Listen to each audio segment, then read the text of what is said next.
Welcome to the podcast, Let the Prophet Speak. Today we continue our study of the first book of Kings, chapter 9. That is Melachim Aleph Perek Tes. We just completed in the last chapter, in chapter 8, Shlomo HaMelech, King Solomon's tefillah, his prayer for the Beit HaMikdash, for the temple, and how he envisioned the purpose and mission of the temple itself, and his prayer to God. In this chapter, we will read God's answer to Shlomo's prayer. Now, it's an important point to make that everything and all of the new innovations that Shlomo had made regarding this temple were not commanded by God himself. These are things that Shlomo designed of his own mind, on his own. This is very different from the tabernacle in the desert, which almost to every detail was designed and instructed by God to Moshe, to Moses. So here, God gives Shlomo his answer, and let's read this. First one, Vayihi kichalot Shlomo livnot et Beit Adonai ve'et Beit HaMelech.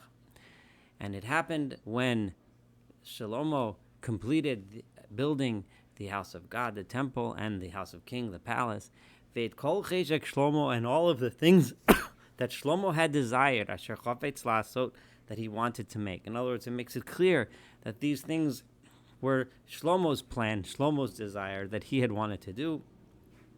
And when he had finished the building, the following occurred. Verse 2, Vayere Adonai et Shlomo shenit. And God appeared to Shlomo, to Solomon for a second time. Ka'asher nira elov b'Givon. Just as he had appeared to him in Givon. And Givon was where Shlomo received his first prophecy, where he asked God for wisdom. Here is his second prophecy.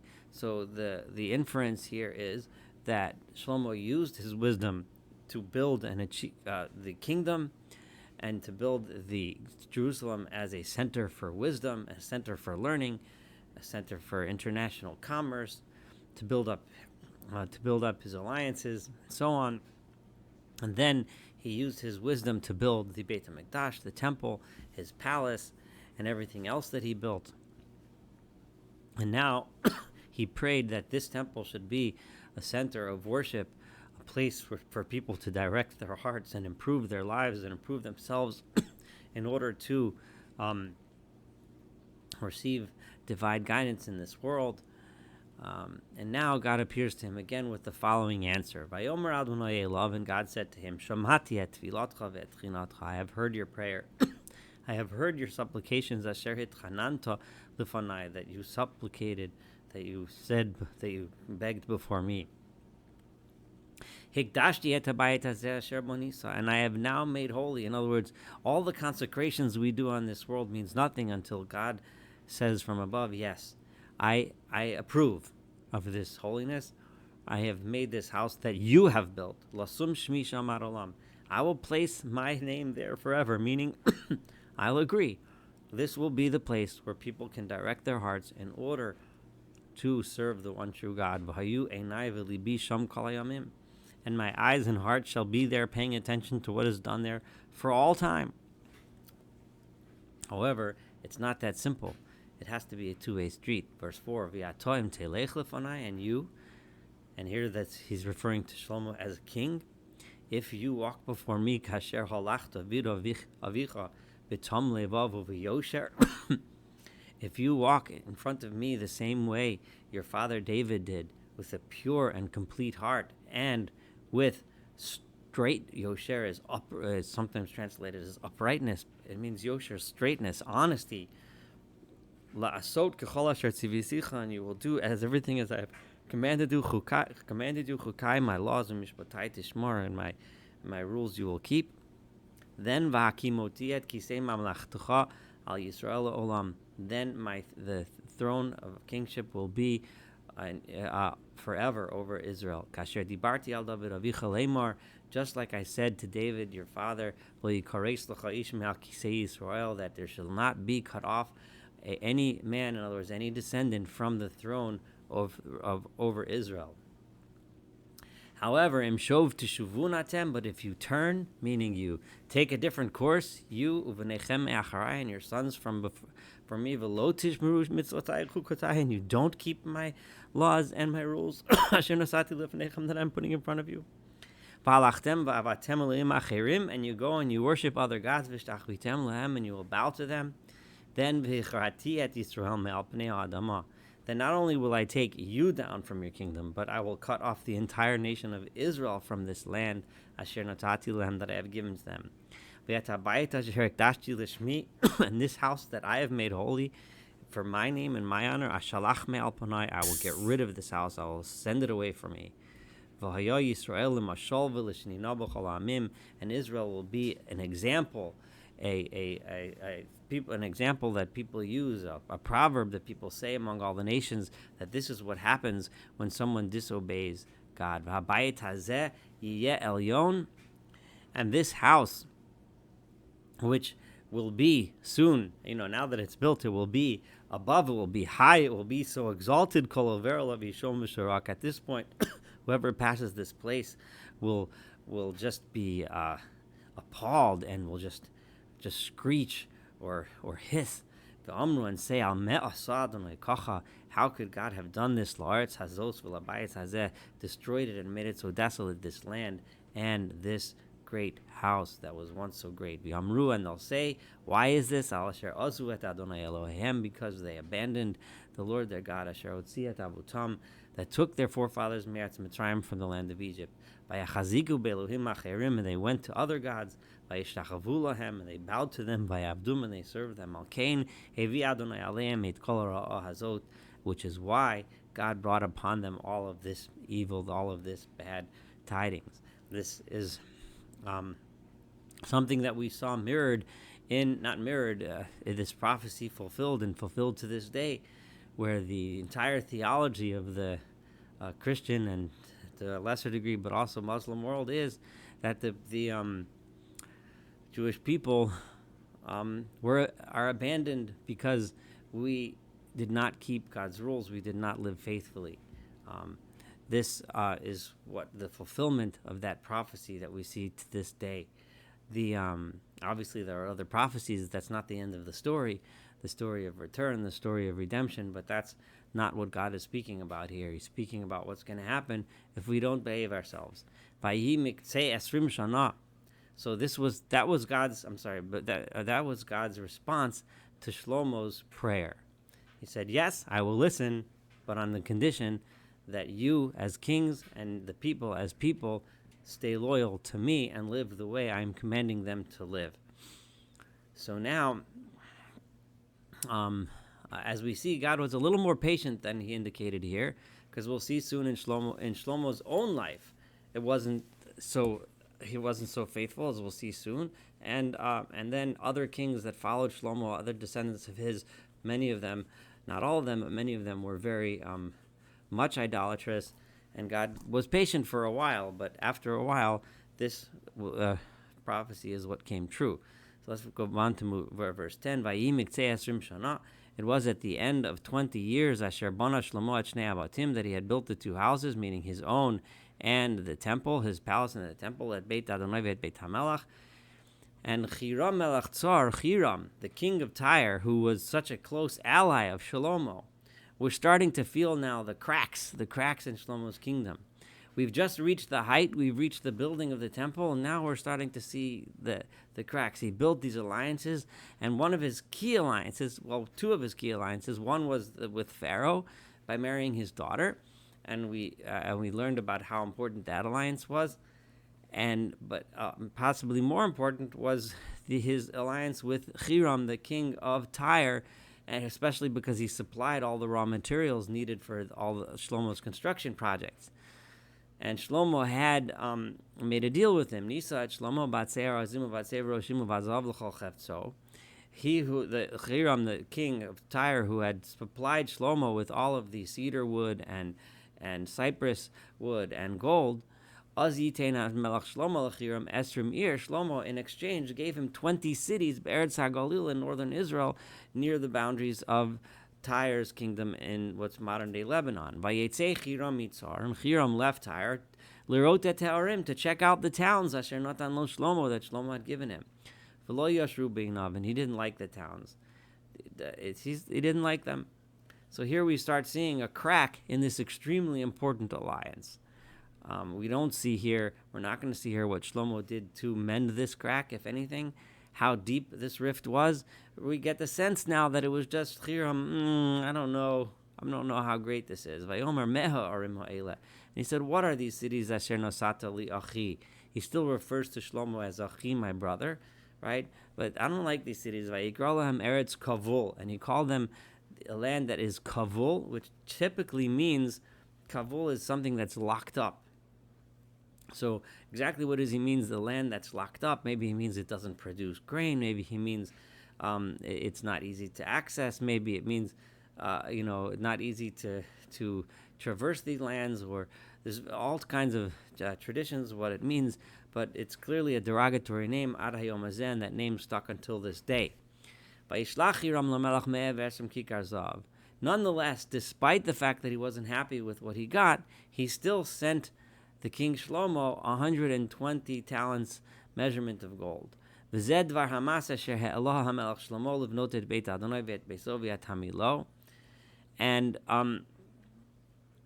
the following is the reason for the mas, which is forced labor, which is the labor that the people were obligated to commit, that Shlomo took to build the house of God and his own house, as Milo, and the Milo, which is very unclear what this Milo is, but we'll see it come up. It'll have a significant role to play soon. Viet Chomat Yerushalayim, and the walls that surrounded Jerusalem, Viet Chatzor, Viet Megiddo, Viet Gazer, and other main towns in the kingdom, which are Chatzor, Megiddo, and Gazer, or Gezer. Other towns that were important aside from the capital Jerusalem in Shlomo's reign. Paro Melech Mitzrayim Allah, and Paro, the king of Mitzrayim, we mentioned before, Vayilkod at Gezer, he had captured the city of Gezer, presumably from its original Canaanite occupants. Vayisrafa ba'esh, and he burnt it in fire. V'yataknani hayoshev ba'ir harag, and the Canaanites that lived in the city he killed. Vayitnash shiluchim levito eshet Shlomo, and he had given it as a gift to his daughter, who was the wife of Shlomo. So this was the alliance between Pharaoh and Shlomo, and we mentioned the alliance between Shlomo and Hiram, that secures the northern and the southern borders, respectively. And Hiram helped pay and fund the mas, the labor that Shlomo needed to build his building projects. Vayiven Shlomo et Gazer ve'et Beit Charon Tachton. So Shlomo went ahead and built up the city that he just received, Gezer, and Beit Charon, the lower Beit Charon, et Baalot ve'et Tadmar b'midbar ba'aretz, and other two towns in Tadmar is sometimes identified with Palmyra, which is in modern day Syria, but whether that means that here is hard to know. And all of the towns that were fortified, towns in which Shlomo had troops, and the towns of the chariots, Parashim, and the towns where, Rechav is the riders, the horse riders, Parashim is chariots,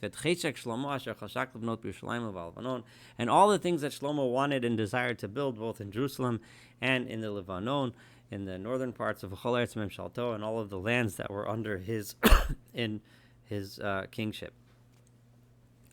Now, in verse 20, if you recall, back when we studied the book of Joshua together, I mentioned a disagreement between the early authorities, the Rishonim, between the Rambam, Maimonides, and Nachmanides specifically, over the requirement that the Torah gives to wipe out the seven nations that made up the Canaanites that resided in the land when the people of Israel entered the land. The Rambam is emphatic in his opinion, and Maimonides is emphatic in his opinion, that it was required prior to waging war on any town, to surround the town and give them the option to accept upon themselves reside peacefully, to accept them upon themselves the Sheva Mitzvot B'nai Noach, allegiance to God, allegiance to basic morality, and that in those cases they would pay a tax and become part of the empire. Rama made that clear. Some other commentaries did not understand it that way and felt that they were supposed to be wiped out.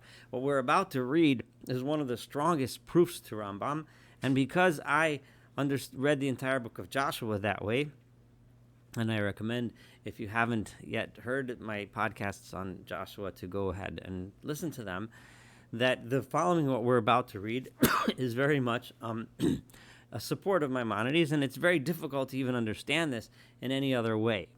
Kol ha'am hanosar min ha'amori, this is verse 20, all of the nation that were remained from the Amorites, Hachiti and the Hittites, Aprizi and the Prizites, Hachivi v'Yevusi and the Jebusites and the Hivites, Asher lo mibnei Yisrael hema, they were not from the Israelites, but they lived in that land.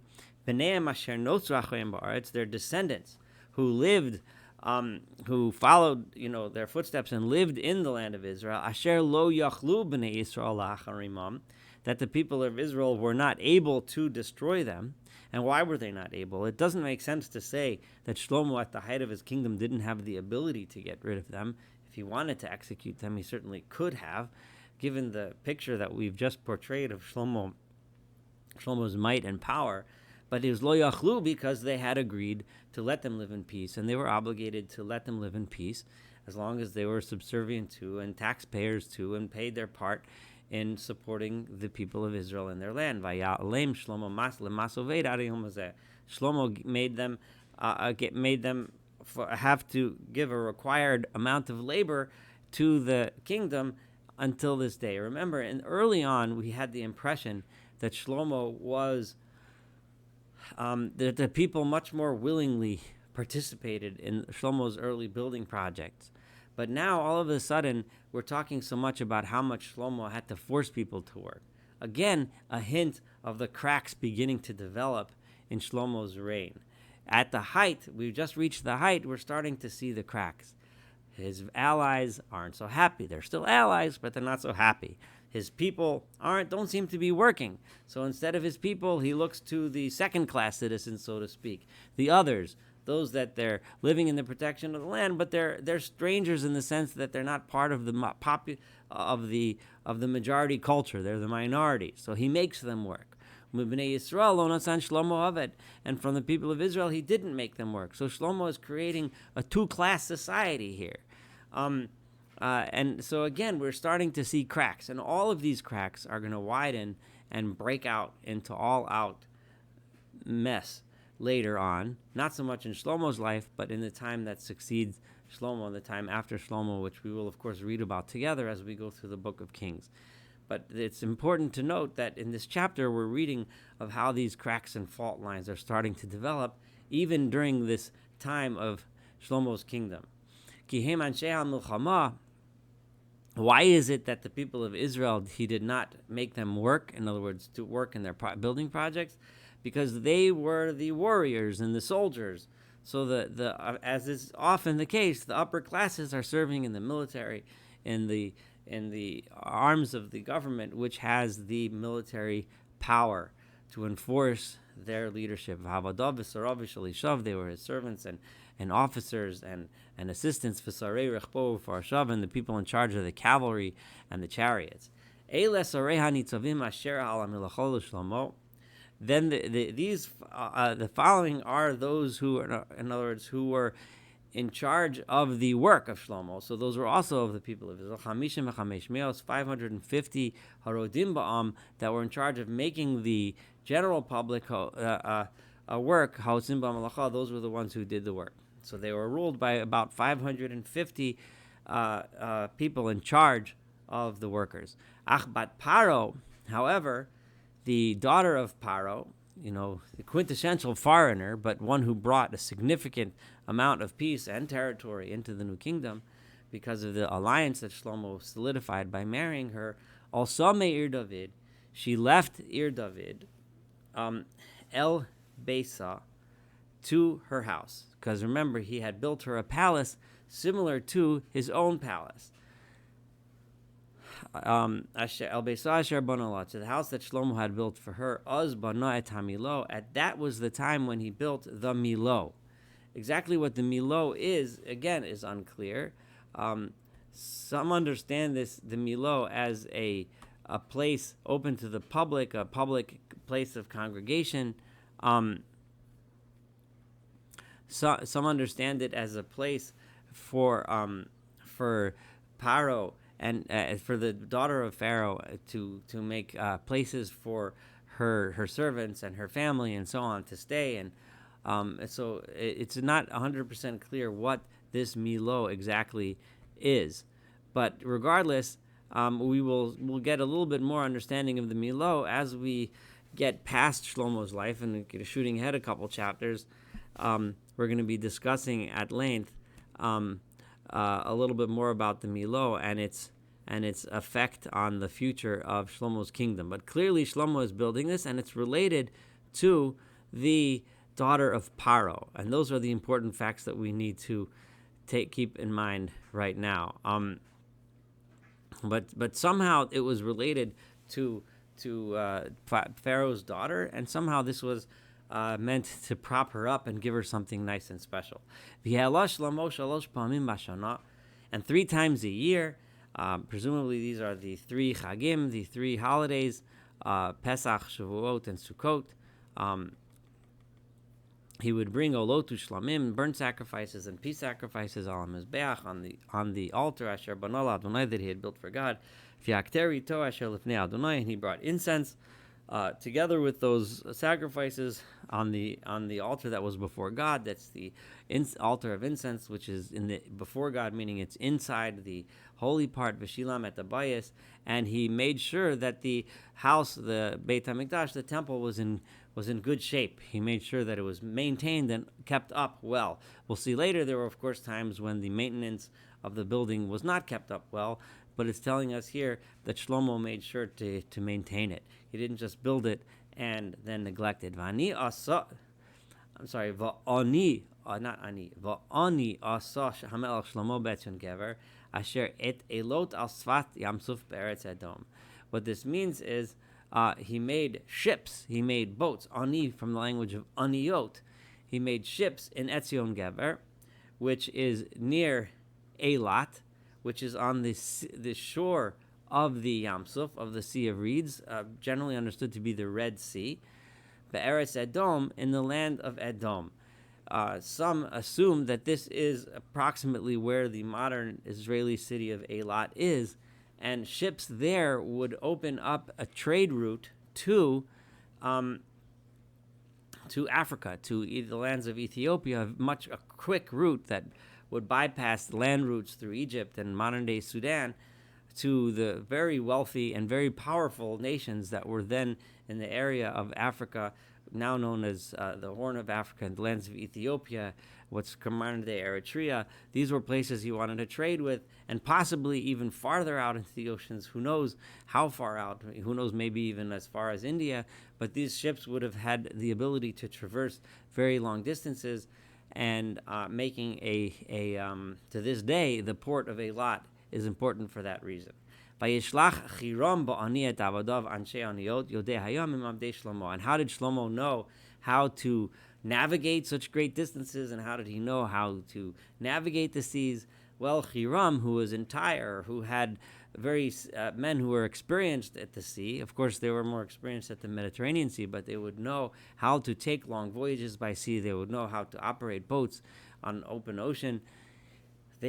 Hiram sent his servants down, those that knew how to go in the sea, together with the servants of Shlomo, presumably to teach them also, so that Shlomo could then make use of his new port. By Yavo Ophira, and they came to Ophira, which is a place where there were known to be gold mines. Where exactly this is not made clear. Possibly in Africa, where we know there were many places that were very wealthy and still are today with gold. Vayikhu misham zahav, and they took gold from there. Abba me'ot v'yasrim kikar, as much as 420 talents. Vayaviu el HaMelech Shlomo, and they brought all this gold to Shlomo.